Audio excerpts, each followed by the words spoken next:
ny fandresen'ny mpino kristianina. Ny fandresen'ny mpino kristianina, fandaharana totosain'ny faramalala razanajatovo hoenoinao eto amin'ny onjam-peon'ny radio vaovao masoa isaky ny amin'ny ora toy izao. Amin'ny anaran'i Jesosy Kristy manan-kery avy any Nazareta, ilay tompon'ny hery sy ny fahefana rehetra ny an-danitra ka hatretỳ tany, ilay Andriamanitra mahefa ny zavatra rehetra.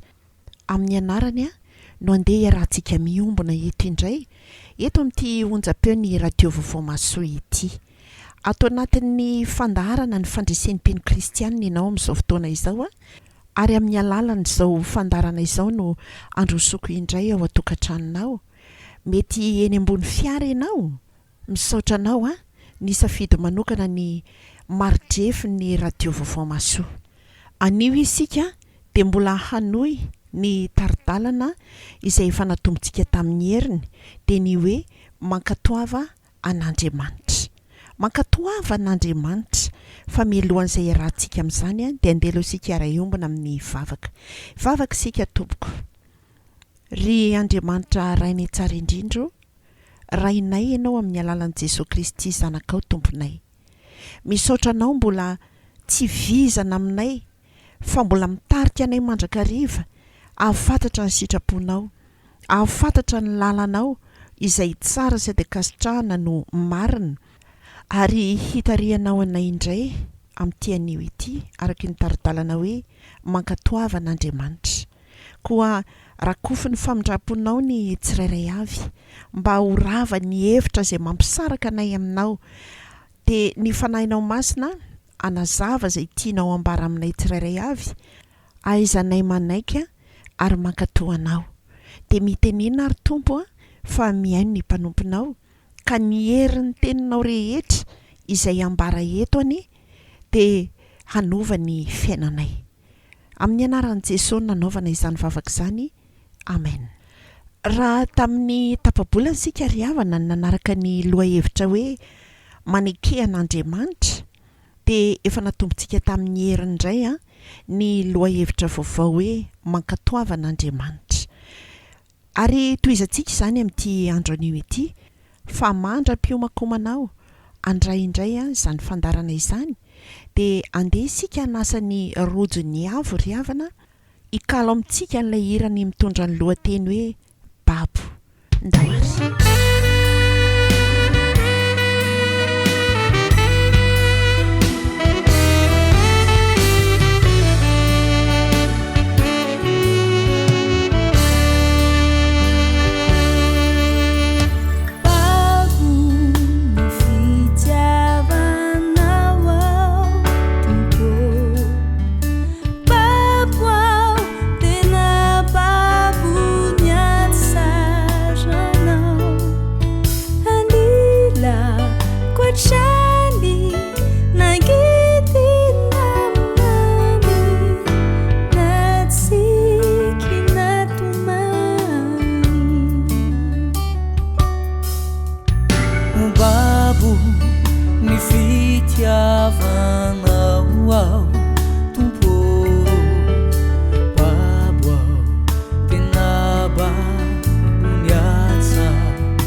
Would you be now?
mamboa tinaba punyacaranao cilanya mamila fenu fitarina riceci kinyafani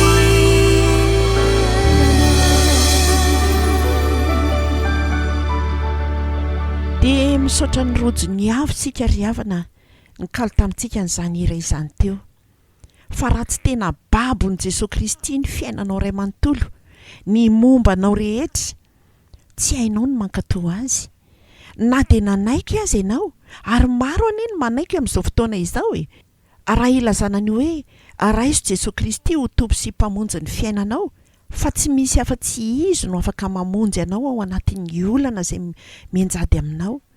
Andriamanitra mpamonjy izy, Andriamanitra mpanafaka izy. Dia ny ankabeazan'ny olona maro dia manaiky an'izany satria inona ny tanjona? Maika ho afaka ao anatin'ilay olana, maika ho afaka ao anatin'ny fahaterena. Dia ny fomba rehetra izay ahafahana miala amin'izany dia ekekena daholo ny ninona izay lazain'ny olona. Fa moa ve ao anatin'ny fanekenao an' Jesosy Kristy ho tomponao, ho mpanjakanao, ho mpamonjinao, mankatòa azy ve ianao? Ahoana moa ilay hoe mankatòa? Be dia be ry havana amin'izao fotoana izao rehefa mandre toriteny na mandre fampianarana na mandre tenin'Andriamanitra dia maro ny olona ny miatokatoka tena manaiky izay rehetra voalaza. Fa nga misy ataony na iray aza tsy manao akory, tsy mankatòa an'ilay izy fa dia manaiky fotsiny hoe marina izany, marina izany. Nafinaritra loatra ity fijoroana vavolombelona anankiray izay nataon'ity lehilahy anankiray miaino izao fandaharana izao mipetraka any atsimo atsinanan'ny nosy izy. Raha ny antso izy omaly dia hoy izy hoe izaho ozy nanao test corona dia positif aho izy. Izany efa ozy tsy marary, tsy maninona mihitsy, tsisy marika ahafantarana hoe voan'izany aho izy, fa dia nanaiky aho izy satria izay ny valin'ny test. Ay ny tena nandefasan'ny tompo aho ao amin'ity hopitaly hoy izy dia hitory ny filazantsara. Resy lahatra izy ry havana ary nanaiky izy, nankatòa izay hita tanan'Andriamanitra azy satria ny tenin'Andriamanitra arak'izay voalaza any amin'ny Isaia 1:10 dia milaza ny hoe aza matahotra ianao fa momba anao aho ary aza mierikerika foana fa izaho no Andriamanitrao. Mampahery anao aho sady mamonjy anao, eny mitantana anao amin'ny tanakavanan'ny fahamarinako aho. Dia no azoniny ary nankatoaviny hoe Andriamanitra mitantana azy amin'ny tanakavanan'Andriamanitra. Dia nanaiky izy ry havana izay rehetra niseho teo amin'ny fiainany dia nekeny ary dia faly aho izy ny amin'izay hita tanan'Andriamanitra.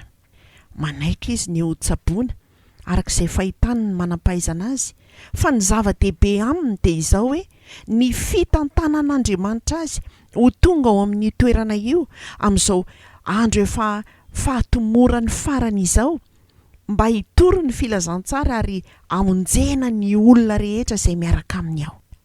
Fa hitantarako tantara anankiray marina faharoa ihany koa ianao izay hitan'ny masoko indray ity.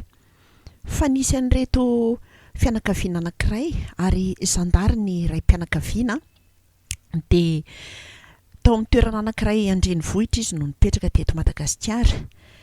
Kristianina tsara izy ireo fa eo amin'ny fiainana moa izany dia misy mandrakariva ny hoe tsy tia sy ny takizany. Dia nisy ny toroka izy ary dia nafindra ny lehibeny ho any amin'ny faritra ambanivohitra tena dezaka ozy ny filazan'ny tanora azy. Fa nekeny ry havana nankatòa ny lehibeny izy hoe ianao dia mifindra any amin'io toerana io ary tany amin'io toerana io no nahitako azy. Dia ity toerana izay nandehanany tsisy mpivarotra. Dia namorona varotra izy mianakavy kely dia nivarotra fa amin'izao fotoana izao izy noho ny aony izay taty aoriana navita trano be, nahazo fiara. Ny ankizy dia tafita amin'ny fianarana avokoa satria io ihany ny fitetavam-bola ny ramatoa fa iranga dia manao ny asany amin'ny mahazandary azy.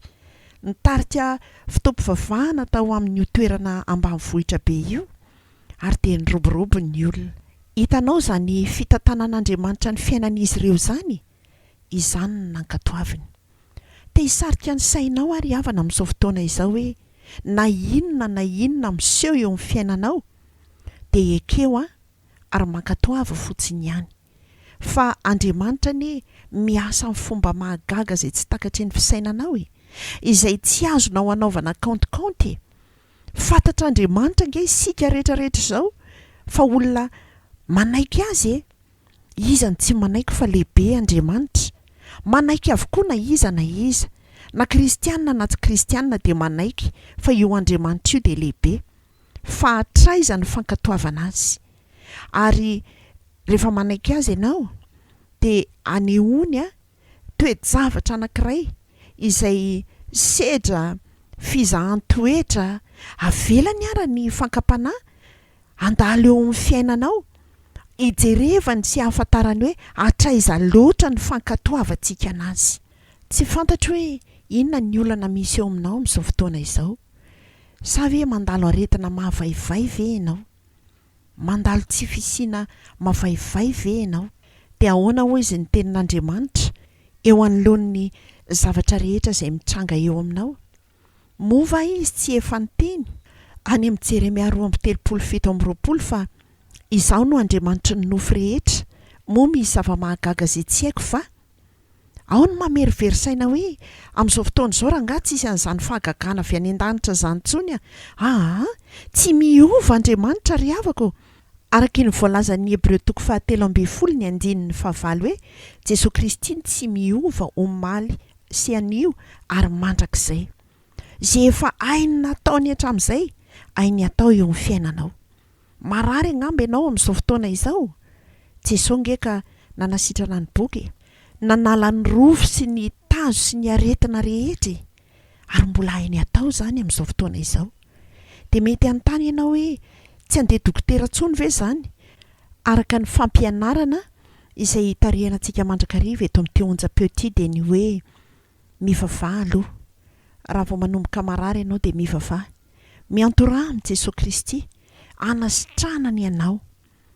Ary rehefa izay vao mandeha ho any amin'ny dokotera. Mialoha lalana anao amin'izany ange izy. Ary anolo-tsaina ireo dokotera izay hitsabo anao izy mba tena ho fanafody araka ny aretinao no omeny, dia hiara hitsofoka amin'izany fanafody izany izy anendry ny loharan'aretina any anatin'ny vatanao rehetra any. Mety tsy ho eken'ny sainao angamba izany? Eny tsy misy afaka manaiky an'izany raha tsy manana an'Andriamanitra.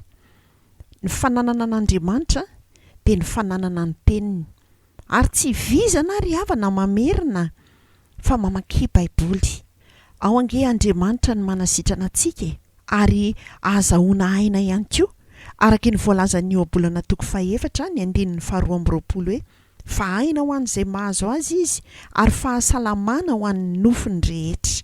Ao ange ny tenin'Andriamanitra ny manafaka araka ny voalaza ao amin'ny Jaona 5:5 hoe raha ny zanaka no afaka anareo dia ho afaka tokoa ianareo.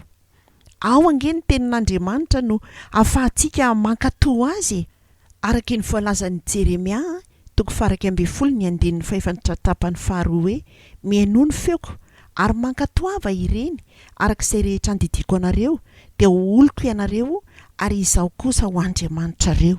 Izany olon'Andriamanitra izany ry havana dia olona tafaray tsara amin'Andriamanitra ary mitoetra ao anaty ny tenin'Andriamanitra, izany hoe manana an'Andriamanitra amin'ny fiainana iray manontolo. Ka rehefa nankatoavanao izy dia toy izany koa ianao. Dia hoy ange ny voalaza ao amin'ny Jaona 5:7 hoe raha miray amiko ianareo ka mitoetra ao anatinareo ny teniko dia angatao izay tianareo na inona fa ho tonga aminareo izany. Koa satria efa tsara firaisana, tsara fifandraisana amin'Andriamanitra dia mahafantatra ny sitrapony ary mahafantatra izay fangatahana vavaka tokony atao amin'Andriamanitra. tsy maintsy mamaly Andriamanitra amin'izany satria marina amin'ny teniny izy le hoe raha miray amiko ianareo ka mitoetra ao anatinareo ny teniko dia angatao izay tianareo na inona fa tonga aminareo izany. Fa mandrakariva ny tsy azahoantsika valimbavaka dia satria tsy miray amin'Andriamanitra fa mamaky aloha no angataham-bavaka. Tsy araka ny sitrapon'Andriamanitra indraindray ange ny vavaka izay ataontsika ka aiza moa izy no amaly satria tsy ampy fifandraisana tamin'Andriamanitra. Izany ange ny lazain'Andriamanitra fa ilay tsy firaisana amin'Andriamanitra mihitsy no tsy ahaizana mankatoa azy. Ary dia rehefa tsy mankatoa ny teniny dia izay nge ny mahatonga ny fahareseny. Efa iarahantsika mahalala moa amin'izao fotoana izao fa vanim-potoana izay fiandohan'ny farany. Ary mahavaivay ry havana amin'izao fotoana izao ny fizahan-toetra izay nambarako tery aloha hoe fotoana izay anovanan'Andriamanitra ny tena mankatoa azy izao vanim-potoana izao. Araka ny voalazan'ny Petera voalohany ihany koa toko 4:12 hoe aza gaga hoy izy noho ny fizahan-toetra mahamay izay mahazo anareo ho fitsapahan-toetra ary aza atao ho zavatra mahagaga manjo anareo izany.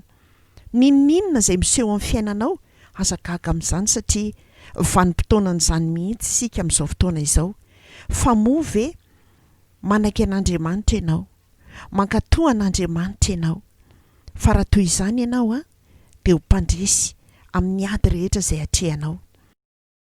Io Andriamanitra ilay ankatoavina io nge ka ilay tompon'ny hery sy ny fahefana rehetra any an-danitra ka hatretỳ tany. Ka rehefa manaiky sy mankatoa azy ianao dia omeny ianao koa nge izany araka ny voalazany eo amin'ny Jaona toko 1:12 hoe fa izay rehetra nandray azy dia nomeny hery ho tonga zanak'Andriamanitra dia izay mino ny anarany. Nomeny hery manokana ianao, tsy hery tahaka ny herin'izao tontolo izao izay mety reraka, izay mety homontsana, fa hery maharitra mandrakizay.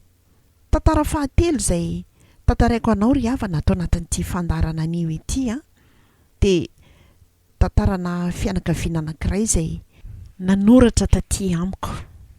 Izao no nambarany hoe izaho ozy izy mba mangatabavaka fa be mpamosavy eto tanànanay. Nahatratratra amin'ny asako ozy izy dia lasa tsisy ny fidiram-bola.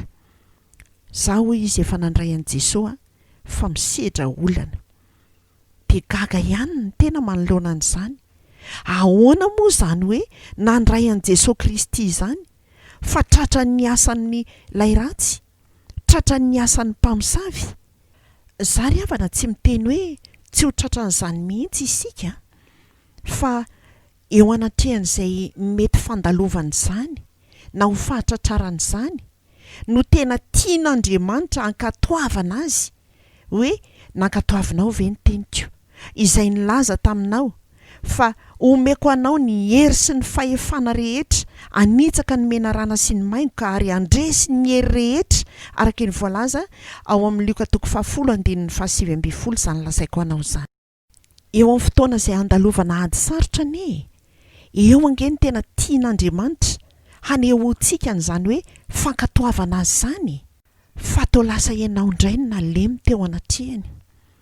Nanome hery, nanome vahana, nanome tanjaka ny devoly ianao. Izay nge ny namparesy anao ahoana ny fidiram-bolanao no reseny tsotra fotsiny izao.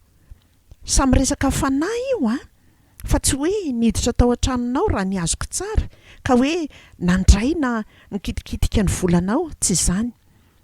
Ny fanahy mahery ny men'Andriamanitra antsika fa tsy fanahy osy. Araka ny voalaza any amin'ny Timoty 2:1-7 izany ambarako anao izany. Ary eo anatrehan'izany indrindra ry havana ny tokony andinihan-tena. Tena tafaray amin'Andriamanitra ve? Tena nanaiky an'Andriamanitra ve? Fa mahagaga raha hoe efa nandray azy ho tomponao sy ho mpamonjinao nefa to tsy nahavonjy akory, nefa to ohatry ny nanary ve? Sanatria amin'Andriamanitra izany, sanatria. Fa sao dia ianao ny endaka taminy ka izany no nampatonga ny faharesena tahaka izany. Andao aloha hiova mihitsy amin'ny fanavozana ny sainy, hamantarana ny sitrapon'Andriamanitra izay tsara sady akasitrahana no marina araka ny Romanina 12:12 fa ao anatin'ny sainao mihitsy io mihitsy ange no fikiriny devoly aletiky ny devoly ihany ny hoany lavabe iny dia ataony izay tsy ahatafavoaka ny fisainanao hanaiky an'Andriamanitra hankatohan'Andriamanitra ary tsarovy fa eo amin'ny fotoana izay tena anapahanao hevitra ohatra hoe anapa-kevitra amin'izay fa hamaky baiboly amboatra fotoana fa andeha hivavaka amin'izay eo indrindra ny devoly no manao izay afeno ny fotoananao eo izy ny mandrebireby ny programanao rehetra tsy avitanao an'izany dia omeny fialan-tsiny fotsiny hoe be dia be aloha ny zavatra natao fa alao indray ho an'ny rapitso fa ny fangatahan'andro ry havana amin'ny fanatonana an'Andriamanitra dia tsy mba avy amin'Andriamanitra fa tapao avy hatrany ny hevitrao anomboka ny famakiana baiboly sy ny fitokanam-bavaka manokana ao an-tokantranonao izay tsy iraisanao amin'Andriamanitra ny tanjon'ny devoly satria fantany loatra ilay voalaza ny Job 2:1-2 hoe mifankazara mitsitohy ianao dia hiadana fa izany no atongavany soa aminao ary izay hiadananao izay azahoanao ny soa rehetra izany ny tena katsahan'ny devoly fatratra mba tsy ho tonga eo aminao satrika anie ianao ilonao anatin'ny fahasahiranany dia ny mangataka eny foana ny mitrosa eny foana ny ahantra eny foana izany inge ny zavatra tena tian'ny devoly ary rehefa zatra ao anatin'izany ianao dia teo ohatra ny lasa fiainana le izy ary dia sarian'ny moramora ianao hitian'ny fanjakany inona moa ny fanjakan'ny devoly ange dia ny mandainge ny mangalatra ny misy loky izany inge fanjakan'ny devoly izay rehetra tsy araka ny sitrapon'Andriamanitra dia izany no isariany ianao ry havako izay manaraka izao fandaharana izao efa ny Jesosy ve ianao efa nanolo tena ho azy marina tokoa ve ianao fa izao ny lazain'i Jesosy ovakeko aminao ny Jaona 10 ny 7:20 ka hatramin'ny 7:20 ny ondriko mihaino ny feoko ary izaho mahalala azy ary izy manaraka ahy ary izaho manome azy fiainana mandrakizay ka tsy ho very izy mandrakizay ary tsisy handrombaka azy amin'ny tanako ny raiko izay nanome ahy dia lehibe noho izy rehetra ary tsy misy mahay mandrombaka amin'ny tanany ray mazava loatra ny tenin'Andriamanitra ry havana fa tsisy mahasambotra anao eo ampelatanan'Andriamanitra raha toa ianao ka tena nahay nitoetra tao amin'Andriamanitra ny fahaizana mitoetra ao amin'Andriamanitra dia ny fahaizana mankatoa azy dia izao ny voalaza tetsy aloha ny fahaizana mankatoa azy dia izao mihaino ny feony fa rehefa mihaino ny feo an'Andriamanitra isika ry havana ka manaraka an'izany araka ny voalaza eo amin'ny 7:20 dia izaho i Jesosy mahalala azy fantatra Andriamanitra ny mombanao rehetra fantatra Jesosy Kristy tompo ny mombanao rehetra na mandalo fahasahiranana ary ianao fantany izany ary nanome toky izy rehefa tena mihaino ny feony isika izany hoe amin'ny alalan'ny famakiantsika ny baiboly izany ambara izany fiainonany teniny ihany koa dia hoy izy hoe izaho izy manome azy fiainana mandrakizay io fiainana omen'Andriamanitra io ilay fiainana be dia be araka ny voalazany any amin'ny Jaona 10:10 tapany 2 ihany ary tsy isy handrombaka azy amin'ny tanako raha toa ka mihaino ny feony isika dia inona reny mbola mety ampisalasalanao indray tsy hamakianao tenin'Andriamanitra ianonan'Andriamanitra tsy hanananao fotoana izay hiaino azy fa ny teny nge Jesosy hoe tsisy handrombaka azy amin'ny tanako ary eo amin'ny 7:20 tsy misy mahay mandrombaka amin'ny tanany ray mba fantatrao moa fa lehibe anie ny tanan'Andriamanitra voafihan'ny tanan'Andriamanitra anie isika ary tsy misy mahay maka antsika eo ampelantanan'Andriamanitra izany raha tsy hoe isika ny miala amin'Andriamanitra kanefa tsarovy ry havana fa ny fialantsika amin'Andriamanitra mahatonga ny fiainantsika anjary alazo araka izay voasoratra ao amin'ny Jaona 5:10 ny 5 tapany 2 hoe raha misaraka amiko kosa ianareo dia tsy mahay manao na inona na inona. Ary rehefa tsy mahay manao na inona na inona zany nge olona malemy eny tsy mahay manao ninnininy, olona osana eny tsy mahay manao ninnininy, dia mihamahatra ane zany. Tsisy fandresem-piainana ane zany fa ho fiainam-paharesena mandrakariva no andeha ho lalovana manoloana an'izany. Ny anton'izany dia ny tsy fankatoavana n'Andriamanitra. Any dia mampatonga saina ny maro hoe za ty ary ve mba tena tratry ny ozona sa inona ny mahatonga aty manao ohatr'izao. Zay ray atao ka ohatra tsy mety. Misy moa ny tanora dia ny hoe mba eto ambavaka fa avy miaraka amin'olona anankiray etsy dia lasa izy tsy fantatro hoe ahoana, tsisy ady, tsisy inninina. Verena aloha mandiny teny. Fa izao nge ny voalaza ao amin'ny Deutéronomia 7:5-10 hoe raha tsy mihaino ny feon'i Jehovah Andriamanitra ao kosa ianao ka tsy mitandrina hanaraka ny didiny rehetra sy ny lalàna izay andidiko anao anio, dia ho tonga aminao sy hahatratranao izao fandozonana rehetra izao. Ary dia ozona ny manaraka ny fiainana, tsy vakiako aminao fa mangataka aminao aho amaky ny toyany ao amin'ny Deutéronomia 7:20 io, manomboka eo amin'ny 15 ka hatrany 20. Izany ny halavan'ny ozona izay tonga eo amin'ny fiainan'ny olona. Tsy manaiky an'Andriamanitra, tsy mankatoa an'Andriamanitra, fa mbola mitoky amin'ny tenany, mbola mitoky amin'Andriamanikafa, mbola mitoky amin'izao tontolo izao, ary tsy mety manaiky izay hita tanan'Andriamanitra azy.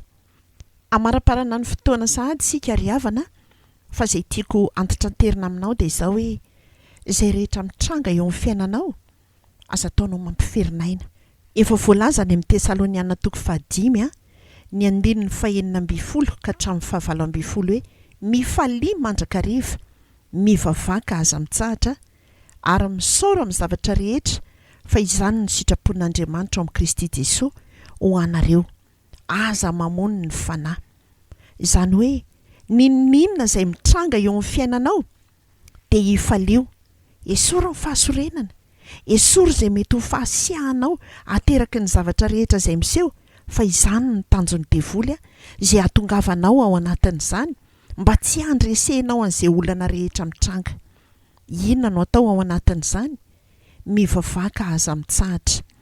Fa raha tsy feno vavaka sika ry havana manoloana an'izao fiainan-tsarotra izao, dia ambarako anao fa faharesena tsy tanoanoany misy anao. Fa ny vavaka izay ataonao nge no ihainoan'Andriamanitra ny fitarainanao dia misaora amin'ny zavatra rehetra, fa izany ny sitrapon'Andriamanitra. Misaora an'Andriamanitra fa miseho aminao ny olanao io, miseho eo aminao io ady sarotra eo aminao io, miseho eo aminao io zavatra tsy neritreretiny sainao ho tonga io, fa io voalaza izao fa sitrapon'Andriamanitra io. Manikehana izany fotsiny ihany, ankatoa fotsiny izay voalazany, ary ny hafaran'ny teniny teo dia hoe aza mamono ny fanahy. Izany hoe ahetreo mihitsy ny maha olombelona anao, esory ny mahanao anao ity izao ity anie ry havany.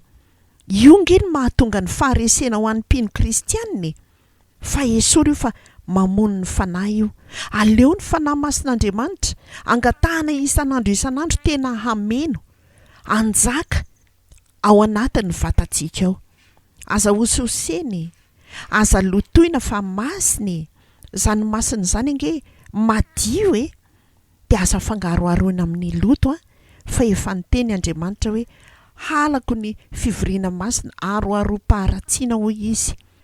Ary araka ny voarakitra any amin'ny Salamo 7:7-10 dia izao ny voambara hoe ianareo izay tian'i Jehovah mankahala ny ratsy, fa miaro ny fanahin'ny olony masina izy ary mamonjy azy amin'ny tanany ratsy fanahy.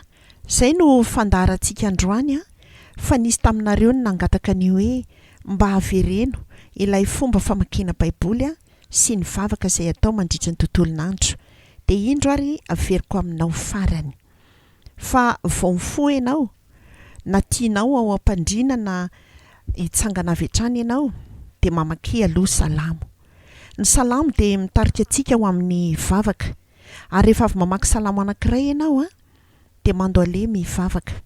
Ampidirao anatin'ny vavaka na andininy ray na roa tadidinao amin'ny salamo. Raha tsy matadidy ianao dia sokafy mihitsy ny baiboly dia avereno izany fa mampianatra antsika mivavaka ny salamo. Rehefa vita izay a dia mipetraha amin'izay mamaky ny baiboly izay hovakianao na ny testameta taloha na ny testameta vaovao. Tonga ny atoandro a dia mamaky ny bokin'ny ohabolana. Ny bokin'ny ohabolana dia misy 2:30 ary mifanaraka amin'ny datin'androntsika izany ao anatin'ny 2 volana. Ka anio zao isika raha 17 ny volana Aogositra dia ny ohabolana 17 zany ny vakianao. Nampiasa teny ianao, nampiasa birao ianao, tsy maintsy manana fotoana kely ao aorianan'ny sakafo akana aina kely dia eo no anararotana an'izany. Ny ohabolana dia mampianatra antsika ny fahendrena ary mialohan'ny amakinana izany dia mazava ho azy mivavaka mangataka ny fanahy masina nazava ny teny mba ho azo tsara izay teny ambary eo dia mandrakitra ny tenin'Andriamanitra izay nampirisihako mandrakariva hoe manana karine kely na kahie kely arak'izay itiavanao azy andreketanao feza teny ray na roa izay tena nanintona anao na akasika anao tao anatin'ny teny izay nivakiana. Ny hariva dia raha namaky testameta taloha ianao ny maraina dia ny hariva ianao mamaky ny testameta vaovao indray. Fa raha tsy mihoatra noho ny sakafony vatana ny sakafony fanahintsika dia ho resy itsika ary tsy haintsika ny ankatohan'Andriamanitra fa ny fahafenoan'Andriamanitra ao anatintsika amin'ny alalan'ny teniny no ananantsika ary hitombontsika bebe kokoa amin'ny fandresen-dahatra hanao ny sitrapon'Andriamanitra. Ho azy irereny eny voninahitra iombona amin'ny vavaka isika. Misaotra anao izay Andriamanitra noho ny amin'ny teninao izay nambaranao taminay teto, ny amin'ny torolalana taridalana izay nitarihanao anay fa tsapanay fa mitarika anay mandrakariva ho any amin'ny fandresena ianao. Tsy mora ny ady atrehana Tompo, mahalala n'izany avokoa ny rehetra na ny kristiana na tsy ny kristiana, nefa mahatoky ny teninao izay nambaranao fa ataonao miavaka ny manompo anao sy ny tsy manompo anao. Koa ampatanjao ampaherezo ny mpino kristiana rehetra, tena iantoraka eo aminao, hanompo anao Andriamanitra, hanaiky anao, ankatohanao, azahoana ny fandresena ary hatanterahany teny fikasanao fa ho ataonao miavaka tokoa. Na dia narotsaka ho an'ny tsara fanahy sy ny ratsy fanahy Tompo ny ranonorana, na dia naseho anao amin'ny marina sy ny tsy marina aza ny masoandro, dia asianao fiavahany mandrakariva ny manompo anao ao anatin'izany. Misaotra fa fitiavanao anay izany, misaotra fa fitaritanao aminay amin'ny tanakavanan'ny fahamarinanao izany, ka azavelanao hivotsitra eo aminao ny tananay fa azony ao ireo rehetra izay efa mila hamotsitra izany no ny olana maro isan-karazany. Ataovy mahay mitodika any aminao izy ireny, ny fanahinao masina ny ampitodika ny lohany mihitsy hibanjana anao Jesosy Kristy ilay tompony finoany sady mpanefa izany. Hampitombo ny finoany satria ny fandresena dia omena ny mino. Misaotra indrindra Tompo ho anao Andriamanitra ray, zanaka, fanahy masina, ny dera, ny aja, ny voninahitra izay efa anao hatramin'ny taloha indrindra ary anao mandrakizay amin'ny anaran'i Jesosy nanaovanay izany vavaka izany. Amen. Indro ry havana omeko anao ny laharana finday ahafahantsika mifandray araka izay tianao hifandraisana, hitondrana mbavaka anao ihany koa dia ny 034 11 293 24. Mahereza tsara, velome. Noenoinao teo ny fandaharana ny fandresen'ny mpino kristianina. Ny fandresen'ny mpino kristianina natolotry Faramalala Razanajatovo teto amin'ny onjam-peon'ny radio Vaovao Maso.